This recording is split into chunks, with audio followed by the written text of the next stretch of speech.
I've been living with a diagnosis of bipolar disorder for many years now, and although I take medication for it, the treatment has never been 100% effective.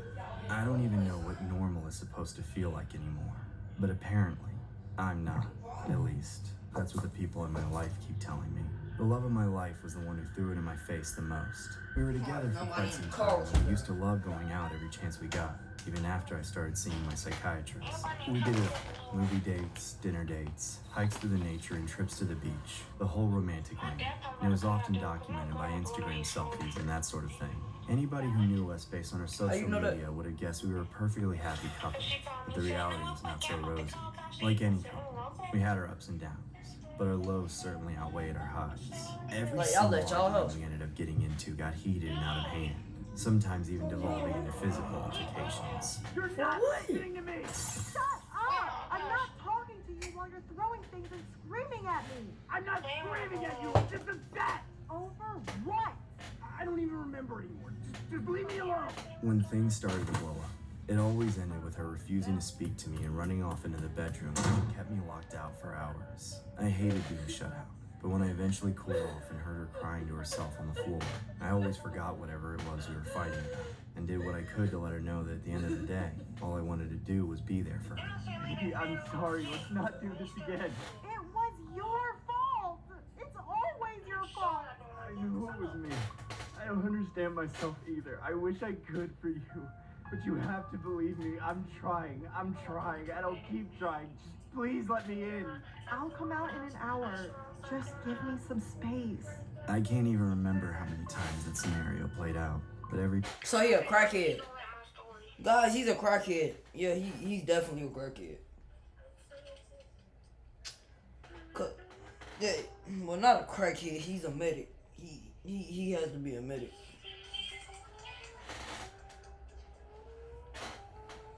This nigga is a medic, bro. This nigga, he literally just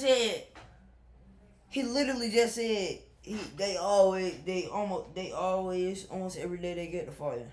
Well, I don't know if he said that because I won't really in the room, but I'm guessing that. And then he gonna go apologize. No. Before he did, he said he don't know half of the time what they be arguing about.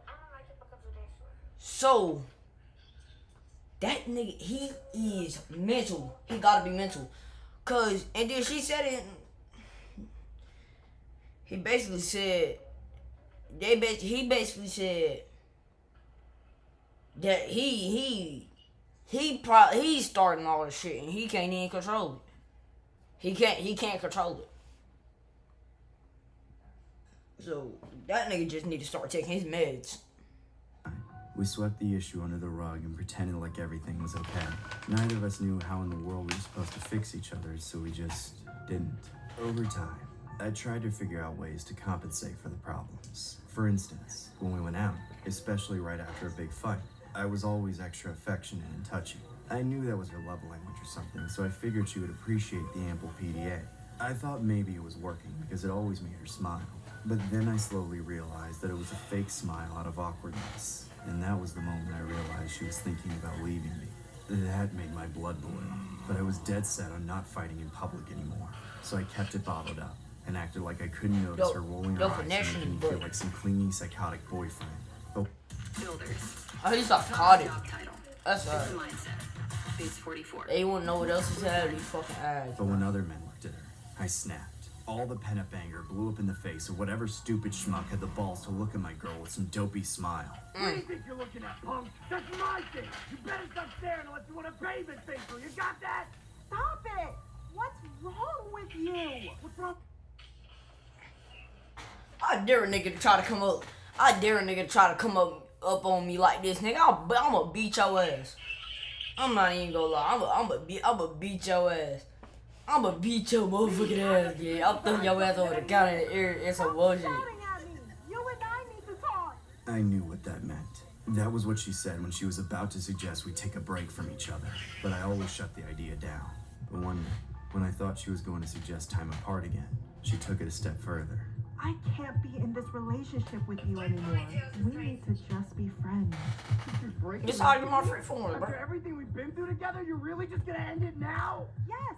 We're toxic. We're not good for each other. No! I can't believe you're doing this to me!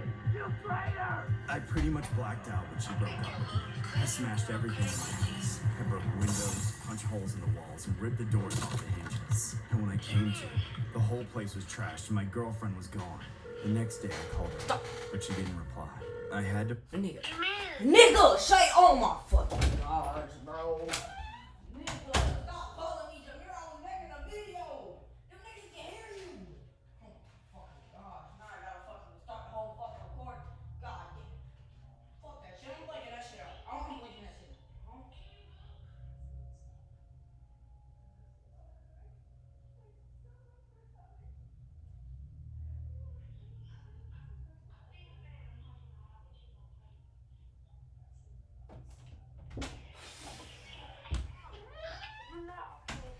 My fault, guys. I'm back. Just had to do it. I'm back. Don't worry about her it. a dozen times before she eventually picked up. Baby, I'm so sorry about last night. I don't know what came over me. Please give me another chance. You ran out of chances a long time ago. I know. But can we meet for one more walk along the trail? We can take pictures on Instagram and just end things properly, you know? Fine. But we aren't getting back together. I felt a lot better when I knew I'd at least get to walk through the old nature trail with her one more time. I looked forward to it all day and night, and even got cleaned up a bit just to see her the next day. However, even though we said we were meeting and talking, we were both pretty quiet. I tried to ease the tension by holding her hand, but she rejected it immediately. From that point on, she acted even more standoffish. We walked a full mile in complete silence. All we did was stop every few hundred feet to take photos of the landscape for Instagram. Except this time, we weren't in the photos together, which definitely stung. By the time we got to the turnaround point of the trail, which was scaled up the hillside and looked over a cliff to the rest of the nature preserve, I was honestly ready to just be done with everything. There was no point in the stupid walk together, and there was no point in even trying to talk to her, let alone try to win her back.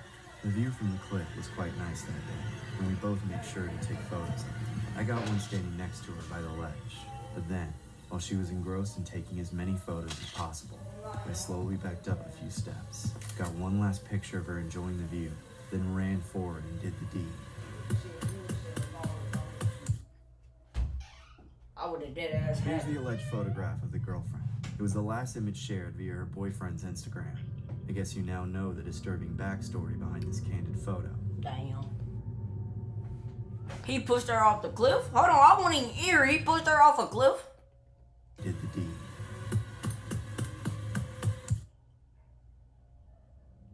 Here's the alleged photograph of the girlfriend. It was the last image This shared via her nigga. boyfriend's Instagram. I guess you now know the Keep disturbing- that motherfucker in jail, whatever the fuck, wherever the fuck he at. College. On 5. In my freshman year of college, I still lived with my mom. It was a small house in Fontana, California, near where I went to school. I didn't need to live in a dorm to get to know everybody in my classes. That's what things like Instagram were for, and I was upping my popularity by letting all the people I met at school follow me. I kept my profile up to date with posts and stories every day, taking selfies from pretty much everywhere I went, whether I was at the movies, at a fast food place, in That's one thing you're not supposed to do. How the fuck are you follow? How are you following more people than you have followers? I can't find none of my good videos. or even at home. That's just what everyone was doing, and I didn't want to alienate myself, but that's when I would soon regret that decision. One evening, after a long day of classes, I got home and did my usual routine of studying and having dinner with my mom. I eventually got into bed, ready to pass out. That was when I heard my phone buzz on the nightstand, right as I was on the verge of falling asleep. I figured it was probably nothing, but I reached over and checked the notification, just in case it was a text from someone important. Unfortunately, it wasn't. It was just Instagram letting me know that I had another new follower. I was groggy and could barely read the username, but it was something like @JonathanW and then a bunch of random numbers and characters. That, and the fact that they didn't have a profile picture, made it clear that this was not somebody who went to school with me. My curiosity led me to check out his page, and so I did. I could see that he was following hundreds of accounts, but didn't have a single follower of his own. What There the wasn't fuck? even a bio.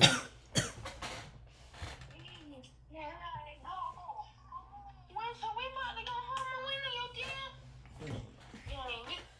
deal? Bruh, this nigga, he's a loot. I ain't about to post it on my damn. Hey, shut up. Okay. So, bruh, this nigga, I don't know, he must have did a whole bunch of stuff to a whole bunch of people. Go check this shit out. This nigga got 47 posts with 0 followers. This nigga got 47 posts with 325 people that he's following.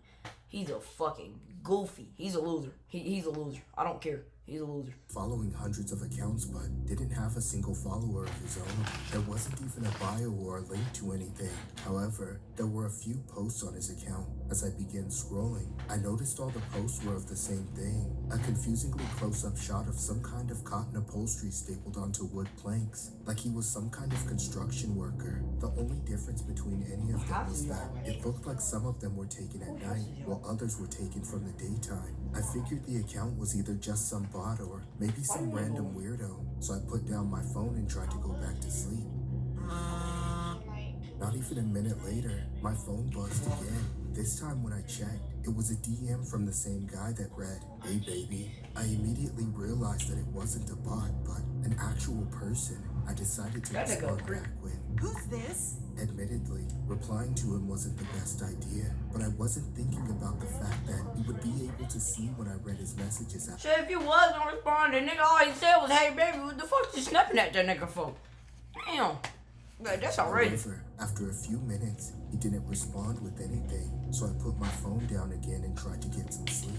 I was just starting to doze off when I heard my phone. Yet again, this time, I ignored it. It annoyed me to think I was about to lose much needed sleep just to interact with some Instagram creep. I figured if I stopped reading his messages, he would get bored and move on like most of them do, but that wasn't the case. A minute later, there was another notification. My sleepiness was already spoiled What? by That how nigga fool? irritated I was, so I checked it out with the intentions of blocking him. But what I saw made me realize that I was getting dragged into something far more serious than I had anticipated.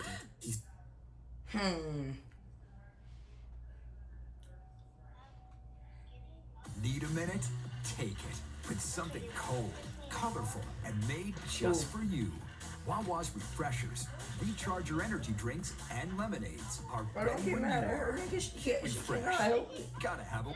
He sent a candid picture of me at school. A chill ran down my spine. In the picture, I was in the outfit I was wearing earlier that day, but I had no idea I was being photographed by anybody but myself and my friends. He sent it with a caption that read, "Do you like this candid shot I got of you today?" All of a sudden, this situation with seemingly just a harmless weirdo turned into something far more terrifying. I didn't know what to do, so I sent him a harsh text cussing him out. Who the hell are you? Leave me the f alone or I'll send this to the cops. Then as soon as I sent the message, I blocked the account so he didn't have time to respond. I threw down my phone for the last time and tried to finally get some sleep, but I was so horrified thinking that I now had a stalker on my hands. I had no idea who he was or how long it had been going on, yet somehow I managed to put myself in enough denial about the whole thing and fell asleep. In the morning, however, I remembered everything. I told my mom about the whole ordeal before I left the house, and I could tell she was concerned for me, but also just as clueless as I was. I talked to my friends about it at school, but none of them have ever dealt. Okay. I'll call you when I get home. I ain't gonna lie. I would have said, "Sir, who is this?" No, I would have said, "Who is this?" Wait, no. Wait. No, I would have said, sir, if you're trying to holler at me, I have a cock. I have a cock. I have a dick. I have a dick. I mean, shit. Unless the nigga gay is not gonna stop him. Unless he's gay, it's not gonna stop him. Anything like this before either. Thankfully, when I got home, my mom had this idea of setting up a couple of home security cameras around the house. Neither of us knew what this creep was capable of, so she figured we'd have the extra measure of safety to help me feel safer. We made sure to put one of the cameras in my bedroom just before I went to bed for the night. I laid down and put my phone on Do Not Disturb. I was strangely feeling comfortable, like maybe nothing was that wrong after all. But just a few minutes after I turned off my lights, I heard my bedroom door creak open. I opened my eyes, and that's when I saw the man in his underwear standing in my doorway. I started screaming. Oh look, right? I got a bar under my. I got a couch in my room, right? And I got a bar under. Like I got this metal bar under my bed, under the couch. I always sleep on my couch. So basically saying, if some shit like this were to happen to me, all I had to do was just beat the fuck out of him with a metal bar. Top of my lungs, and that's when the man suddenly lunged towards me. I began to kick and scream simultaneously, just to get the creep away from me. Thankfully, the sounds I was making were enough to make him turn around and run out of the house. My mom came storming into my room to my aid. We stayed in the bedroom with a chair leaning against the doorknob and immediately called the police. Somewhat unsurprisingly, the man didn't run very far. They caught him lurking in the neighbor's yard just a few doors down. We handed over the security footage to the police and told them everything we knew. And after a few days of investigating, we got the story they were able to put together. The man who snuck into my room was the same one who had been stalking me at school. He had developed an obsession over me and started taking pictures of me on campus, and then eventually started following me home. But the part that terrifies me the most was how he was never a construction worker. Those confusing pictures of wooden planks were just photos he took underneath my bed while I was sleeping in it. He had been sneaking into my house and hiding under my bed for weeks. All I know is that I'll always be on guard whenever a stranger sends me a DM or adds me on Instagram. I'm always paranoid if it's that guy again.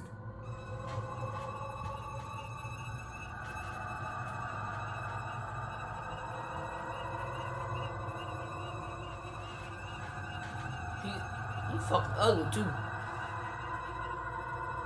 That made him a little skinny, that nigga fat as shit.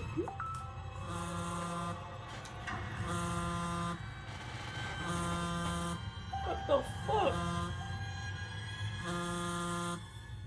As an Instagram model, I'm quite used to seeing thousands of creepy comments from thirsty, drooling dudes on my posts, especially the ones with my more seductive pictures. When I started out, they never bothered me.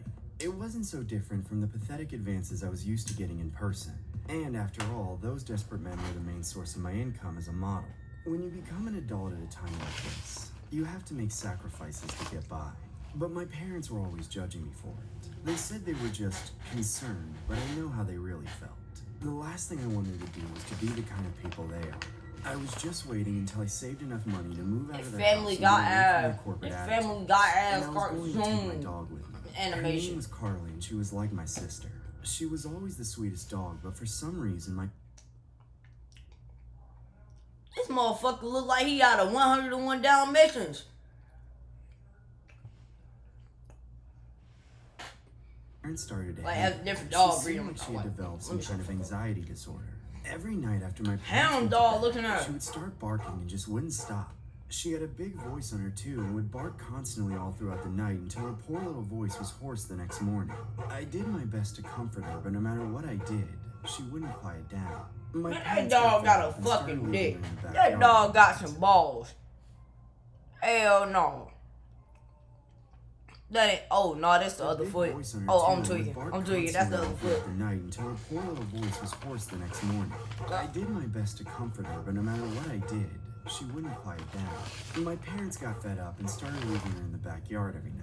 Of course, this only made Carly more anxious, but at least they didn't have to hear it so much. I had trouble sleeping without Carly. She used to sleep with me in my bed, but when all that started, I would lay out on the couch in the living room until I passed out, scrolling through my Instagram out of boredom. One night I got so bored I went digging through my DMs. Of course, I almost never looked in there because it was almost 100% advances from creepy dudes. And sure enough, there must have been thousands of those messages. I never interacted with any of them because all of my good followers knew that if they wanted to talk to me, they had to subscribe to my OnlyFans. But one night, a particular account caught my eye.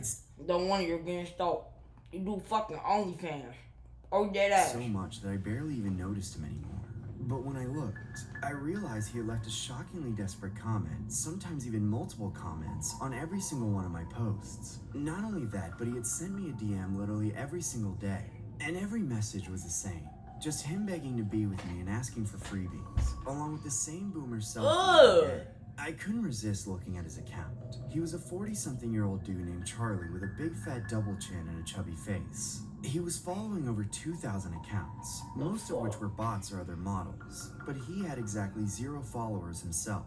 Probably because he didn't post anything except hundreds of pictures of his face in the same pose in the same dark background which looked like his basement.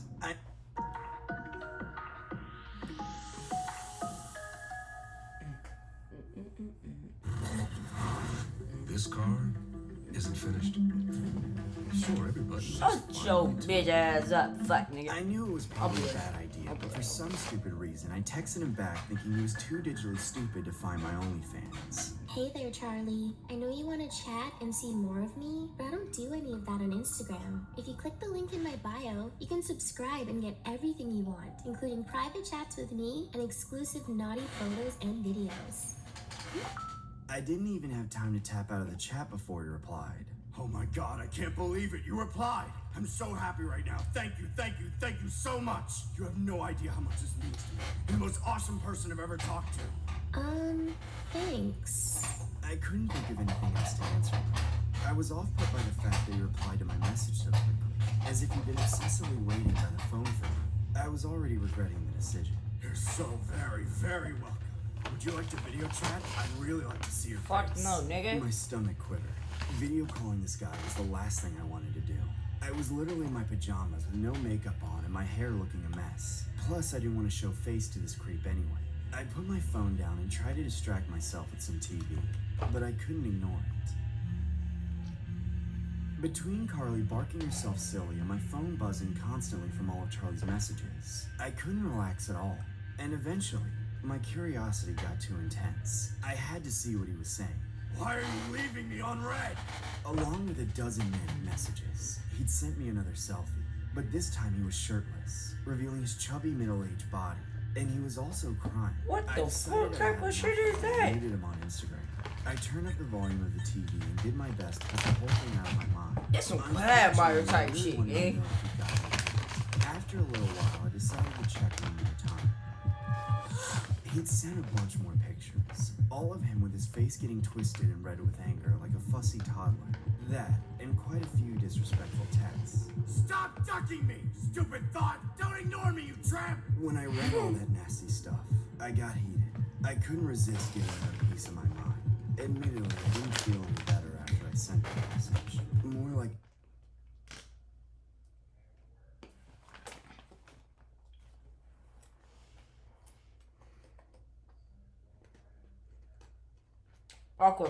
he'd sent a bunch more pictures, all of him with his face getting twisted and red with anger like a fussy toddler.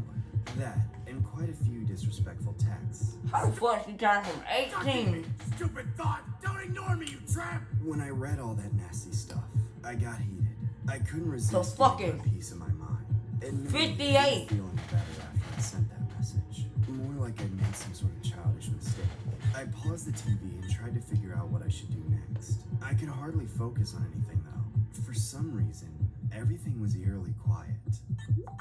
That's when I got the last selfie from Charlie. He was in Carly's doghouse, crouching right over her with his arm around her face, trying to break free from his grip.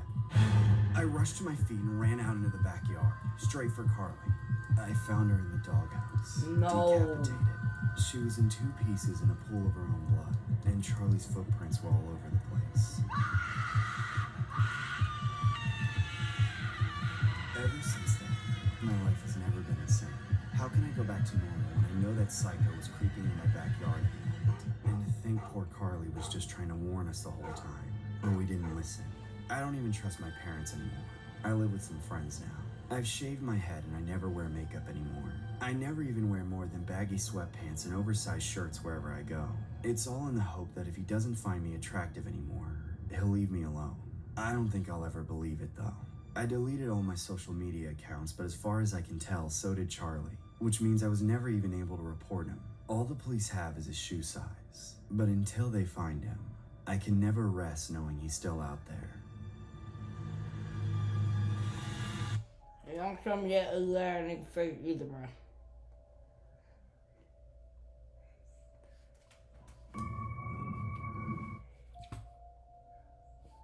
What the fucky? Well, damn.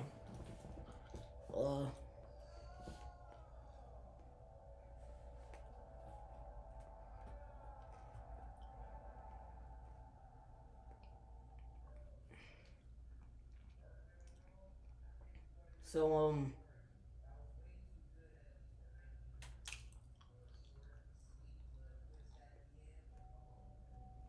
let me see.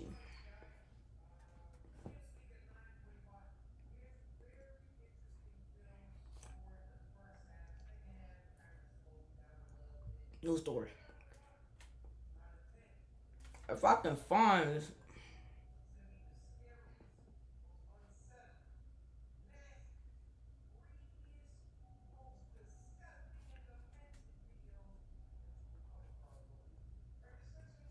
Imagine being able to build an app with your name on it, just by thinking about it. Meet Base 44, a complete AI creation platform. Describe what you want.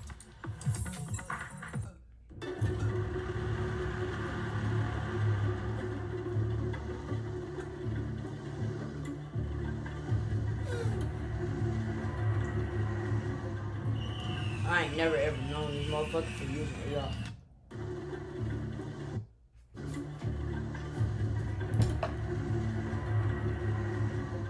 I've been ready for 30 days.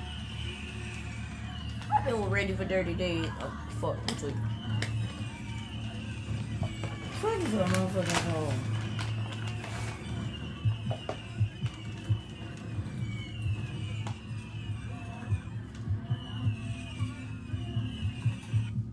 My wife and I have 2 kids together who just recently hit the age where they can appreciate fireworks. Up until now, the loud noises only scared them and made them cry. But this year, it was a major fear they wanted to conquer, sort of like a big roller coaster. Of course, for our kids' first clear memories of fireworks, it was better for them to experience something a bit more organized and more artfully inspired than a bunch of drunk aunts and uncles launching mortars at each other at a family gathering. With that in mind, we took a trip to the beach. The town there puts on a yearly fireworks show at sundown. The show was a little disappointing for us adults, but more than enough bright colors and explosions for the kids. Unfortunately, the difficult part of the night came on the walk back to the car. Somewhere along the way, I must have stopped paying attention to the streets and slipped into a sketchy area. We kept hearing and seeing smaller fireworks going off all around us. Just regular people shooting off whatever they had like anywhere else in the country does when the big show is done. Eventually, I heard an entirely different sound cut through the air, right to us. Somebody was shouting, trying to get our attention. I couldn't tell why at first, but once I laid eyes on the guy who was shouting at us, it became clear. On the other side of the street, a pale white dude with a shaved head was saying something obscene. My daughter saw him and said he was waving at us, but I didn't know how to explain to her that the way his arm was stuck straight out, that it was really a salute we did not want to see. Crowded behind him on the lawn were 5 or 6 other men, also with shaved heads and wearing some kind of makeshift uniform, covered in vulgar patches with weapons holstered all over them. I'd seen their kind of outfit before, but never this close, and never with their attention focused entirely on me. I told my family to look away and pick up the pace, trying to hide the terror in my voice. Our kids were confused, but my wife was already picking up our son, and I was getting ready to grab my daughter if I had to. Unsatisfied with us, the leader shouted at us to come back, and when we didn't, him and his followers crossed the street and started to quickly close the gap. I knew then that we weren't getting out of this unscathed. Soon, the men crossed in front of us and forced us to stop. We were surrounded. If there was any tiny chance of escaping without a fight, this was my last opportunity to make it happen. Is there a problem, sir? Don't you idiots know it's not safe to be here after sundown? No, I was not aware, but we were already leaving. You come around here from that cesspool you call a city and muck up our town, trying to multiply and mooch off us. Sir, I promise we will leave your town and immediately go home, as long as you let us go. Is that right? Well, allow us to make sure you run plenty far enough, huh? Without explaining what he meant, the man stepped aside, clearing the path. But at the same time, the men surrounding us didn't budge. They did the opposite, clenching us in, forcing us to go out the opening. It was the direction we were headed from the start, but suddenly, especially with the smirk on that man's face as he waved us on, going that way didn't seem like something we wanted to do. On the other hand, we didn't have a choice. I led us forward, carefully guarding my daughter. My wife followed with our son in her arms. We made it out of the circle, away from the gang about 20 feet, when all of a sudden, I heard something. A fuse. Who would be lighting fireworks right now? Then it hit me. They were pointed at us. I shouted at my family to run, but before we could move, there was an explosion. It blinded us, deafened us. All I saw was a bright light, then nothing, and just raging in my ears. I could still feel my daughter's hand, but barely. I picked her up, hoping my wife would do the same as I did. Then I kept running blindly. I couldn't even see the ground at my feet, but I knew I couldn't stay still. Those men shot a goddamn bomb at us. I didn't want to find out what else they would do while we reeled from the shockwave. After what felt like an eternity, I slowly regained my hearing and vision, but nothing was quite the same. My wife was nowhere to be seen. I feared the worst. My stomach dropped and twisted, but I pushed the thought out of my head. I had to stay focused and get help. No longer knew where I was, but I had my phone, so I could still call the police. Thankfully, within an hour, my family was reunited. My wife and son hadn't been captured. The men who assaulted us and shot fireworks at us were arrested, but released the same day. It gave us just enough time to leave without being followed. Those men are still free, and I don't doubt they will take pleasure in traumatizing another innocent black family the next chance they get. Several men were arrested after police say they taunted a family by yelling racial slurs and using racial salutes during a 4th of July incident in an Oregon beach town. The men challenged the police to a fight when the officers arrived and set off fireworks that were banned. They were arrested on suspicion of charges including riot, disorderly conduct, interfering with police, and possession of illegal fireworks. The men arrested were Gennady Kechnikov, Anatoly Kechnikov, Audrey Kastev, Oleg Sarenchuk, Ruslan Takechnikov, and Yurly Kachenkov. A 7th man refused to identify himself, police said. They were cited and arrested. Are you a Roblox fanatic?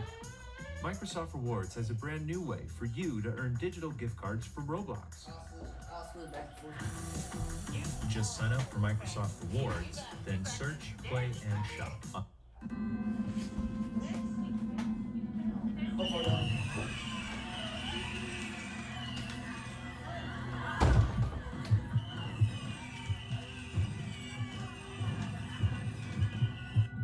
Last Independence Day, the whole family came to my house. The 4th was a Friday, so quite a few of them, specifically the older relatives, were staying the night. Admittedly, I was a little overwhelmed by hosting such a large number of people.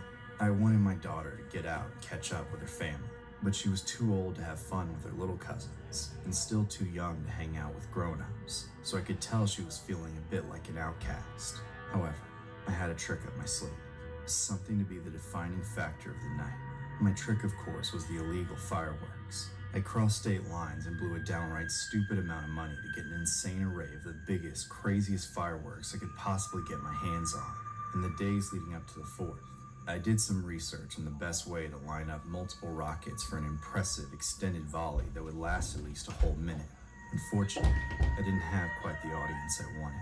By the time it got dark, the old folks had gone to bed. Even my daughter was fed up with the evening. She had been hiding out in her bedroom for a couple hours already. Despite all the setbacks, I got to work. With everyone watching, I lit the master fuse, then took some big steps back. A few seconds Alright, y'all, I'm back. the I first was on the phone rocket with went Mother off Duke. perfectly, Everyone cheered. This was all going to go just right. Then, the fountain started. They were meant to work together with the next few mortars as a build-up to the first big one, but something unexpected happened. Among the cascade of blinding, colorful lights flying off in every direction from the base of the display, some sparks ended up spraying straight down to the ground, right under the rest of the fuses. I watched, unable to force myself to rush through the barrage of fireworks to stamp out the errant fuses, as several lit up out of order. They snaked across the ground, camouflaged by the fountains, with everyone waiting for the next explosion in the sky. Nobody but me knew what was coming. Suddenly, multiple rockets shot into the sky at once. I braced for impact right as the explosions went off, just milliseconds apart. The sound was deafening, and the shockwave sent more sparks flying across the ground and into the crowd, setting off a chain reaction. Every single rocket, big, small, and nuclear, blew up in our faces within the span of just 15 seconds. It was supposed to go on for several minutes, but the malfunction sped it all up in a fraction of that time. My ears were ringing. There were streaks of blindness in my vision. The smoke was almost suffocating. I expected to be berated and humiliated as soon as the dust cleared. But then I heard applause, cheering. People rushed to me with smiles on their faces, exulting me for the best fireworks show they'd ever experienced in their lives. They loved it. Dude, that was awesome! How did you do that? What did you say? I'm sure they would have been impressed had things gone to plan, but the mishap turned out to be a happy accident. From what I could hear, everyone seemed to think that's what I meant to do from the start. How else could I react but to play like that was the truth? After struggling all day to make everyone happy, I finally succeeded. The first thing we all noticed was a shift in the smell of the smoke. It went from the sulfuric stench of gunpowder to a toxic mixture of wood, plastic, and chemicals. Then, we finally saw the black smoke emanating from the house. The fireworks had set the house on fire. Immediately, my pride turned into a mountain of guilt. I had to do something.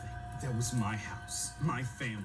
I rushed in through the garage and burst through the back door. The smoke had already filled the hall, but I could still get through. I heard cries for help as the sound of cracking began to multiply in every wall around me. I called out to them and chased down their voices, finding the first people in the bathroom and guiding them out the way I came. I couldn't even recognize them, and I didn't know who else was still inside, but I knew the house was still occupied. I went back in, determined to save each and every person I put in harm's way, but the smoke was too thick. It forced me out. I just couldn't breathe anymore. I turned around while I still had the chance, still knowing there were people inside. By the time the firefighters came just a few minutes later, the house had transformed from a chimney to an inferno. The creeping fire finally emerged from its shroud of smoke and engulfed the entire house. The heat was too intense to even be near it. Hours later, when the fire was finally put out, they began to search the wreckage. The bodies of several of my family members were found, charred nearly beyond recognition. Most of them were older folks who had gone to bed around 8 p.m., but among them was my only daughter. Every 4th of July, for the rest of my miserable life, I'll remember how my carelessness cut my daughter's life far too short. A 13-year-old girl was one of 2 people killed when July 4th fireworks sparked a huge blaze in her Midwest home just 2 weeks after she beat cancer. Jerry Lynn Brown had just rung the bell as she finally left the hospital late last month after a 2-year battle with osteosarcoma, a form of bone cancer. She died on the 4th of July when smoldering debris from fireworks the night before back in her family's home in Independence, Missouri, engulfing it in flames around 5:30 a.m. The second person, 52-year-old Mark Anthony Young Sr., died Sunday after fighting for his life for almost 3 days from injuries in the fire. Jerry Lynn's mom, Liz Stevens, remains in the hospital, fighting for her life after being severely burned. How are you finding the time to send over all these meeting notes? I got a secret. I've been using Granola. What is Granola? So it's an AI notepad. If you want to take notes during the meeting, Granola can fill in everything around them. If you don't, it'll still give you a full write-up for that meeting. Okay, so do I take notes or not? It's up to you. Either way, you get a full recap. Okay, I need that. What's it called again? Granola. I'll send you that link.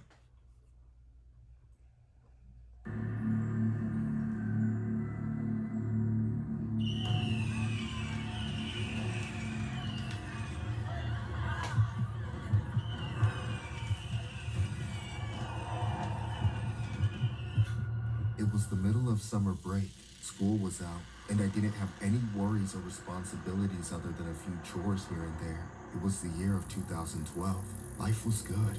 After spending the whole day hanging out with my friend, I went home for the evening. My whole family was there. My sisters, brothers, my mom and their best friends. A full house. Plenty of pizza and soda to go around for all the kids. And I can't forget the best part. It was the one day of the year we got to mess around with fireworks. As it got late, everybody was still hanging out, either watching TV in the living room or standing around in the kitchen. Another hour or so and all the kids probably would have gone to bed. But at that moment, even my youngest sibling, my little brother, was still staying up past his bedtime. Then, someone knocked on the door. I didn't think it was weird, but as my mom walked over to answer it, I remember her saying something about how we weren't expecting any more guests. My mother opened the door, then began to say something. Whatever she meant to say, it was cut short after just a few syllables. She went silent like somebody had put a hand over her mouth. I heard what sounded like a stampede of people barging into the house, and when I finally looked over, I saw 3 masked men charging at us. The next moments were sheer chaos. Everyone was screaming. The men pulled out guns and pointed them at our heads, rounding us up, separating the kids from adults. My mom and her friends were taken away. What the fuck, dragged nigga? I into love the to come kitchen back as to they this. Screamed and begged for it to stop. Before I could comprehend what was happening, the 3rd masked man ripped me off the couch. He waved a gun around at me and my siblings, ordering us all to get in one group by the TV. I was the oldest, but I didn't have the nerve to act brave or tough in front of anyone. Only one of the men was watching us, but because of that gun in his hand, we all did what he said without hesitation. Around the corner, the other 2 gunmen had forced the adults of the house, my mother and her 2 friends, into the kitchen. I could hear them fighting over something. Where's the money? Give it up before I blow her brains out. No, please don't. Nigga, this your mama getting she look young as hell. Don't lie to me. I know it's here. Where are you hiding it? There's no money. You gotta believe me. You want to watch your friend die? You want to be next? Oh no, that's not. No. We couldn't take it. It was too much. We were all fighting to keep it together. But for my little brother, it was too much. At the height of everything, he burst into tears. He couldn't stop. He was screaming and wailing, trying to hold it in. Within seconds, the thug that was watching us descended upon my brother, started screaming in his face, pointing the barrel of the gun right against my little brother's eye socket, threatening to pull the trigger. I don't give a fuck. I don't give a fuck. Nigga, you ain't finna come out of my little brother threatening her like that. Bitch, it's a win-or-lose situation, hoe ass little boy. I tell you, I can tell you that, nigga. I'll tell you a joke, but I ain't gonna tell your ass a lie for it. Nigga, you ain't finna, bro. Hell no. I'm jumping straight over to that nigga. Don't fucking put your gun right in front of my brother face, nigga. Fuck is wrong with you? Began to cry as well. It was a domino effect of the worst kind. The men in the kitchen were shouting at their accomplice to handle his end of things, to handle us. But he was struggling. He was a criminal, not a father or a babysitter. Just then, I realized he wasn't even looking at me. Before, I didn't have the slightest bit of willpower to do anything but obey. I had been too scared to do anything risky, hoping and praying that this would somehow just end. But at that moment, I knew I had to do something. My heart started pounding in my chest. My entire body felt like it was going to float away with all the adrenaline in my blood. I moved slowly at first, getting to my feet and inching my way out of the gunman's peripheral. My siblings' eyes were on me, as well as all their hopes for survival. Back on my feet, I took one look back at them, then I ran. I sprinted. My feet barely touched the ground. I flew through the house like a silent gust of wind, then blew out the back door and I was free. I kept running, knowing I'd start to hear the men shouting and chasing after me, or worse, gunshots. But I made it all the way to the old snow cone stand on the corner and didn't hear a thing. There, I finally stopped to breathe, to think. I had a cell phone in my pocket. I'd only had it for a few months, since my 13th birthday party. It was about to save my entire family's lives. I picked up the phone, dialed 911, and just a few minutes later, I heard the sirens racing. They got to my house, put the gunmen in their place, and rescued my family. Afterwards, the news, as well as seemingly everyone in town, hailed me as some kind of hero. I didn't feel that way at all. A hero puts a stop to evil things. I just ran away and called for help, letting someone else handle it. Still, I know if things had gone down any differently, there's a good chance I'd be dead along with my entire family. I never forget that. That's all I think about on the 4th of July. I don't remember being a hero. I just remember the nightmare.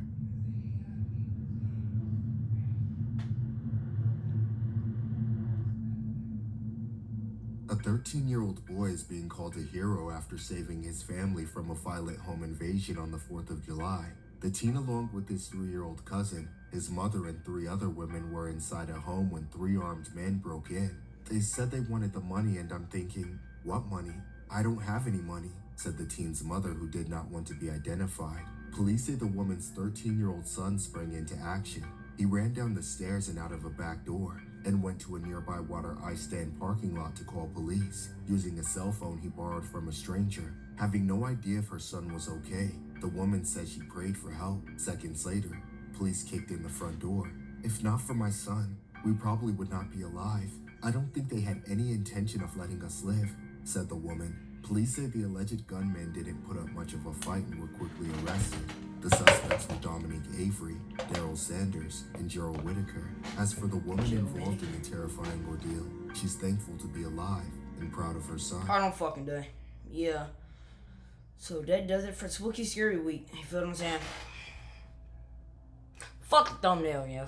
I'm not even finna lie. Hey, bitch. I say.